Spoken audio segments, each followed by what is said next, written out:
you're giving whatever you're giving because it's who you are. Mm-hmm. And because it's who you are, it's what you do. It's congruent with your values. And because of that, you take joy in it and you are happy. How do you feel when you give someone something? How does the go-giver feel when he gives someone something? What's that feeling? Can you describe that?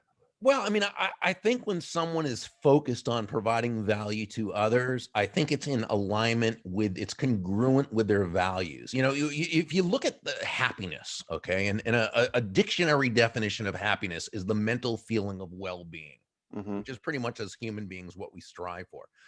Um, I define happiness a little differently. Just I take it a little more in detail, though I love the dictionary definition. It's totally accurate.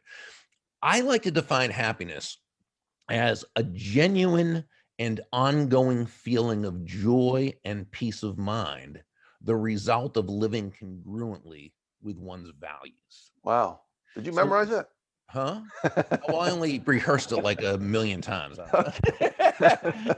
I very rarely ever trust myself to just, remember something after and so I think that's really what is. So when we talk, and of course Aunt Elle, she's the mentor in the next book in the series, The Go-Giver Leader, she talks to about Joe, about it being part of one's character.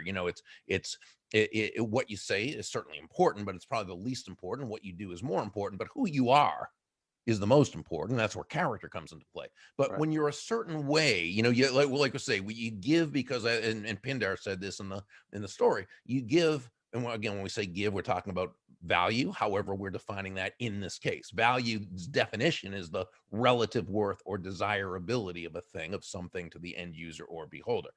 But you're giving whatever you're giving because it's who you are, Mm-hmm. and because it's who you are, it's what you do.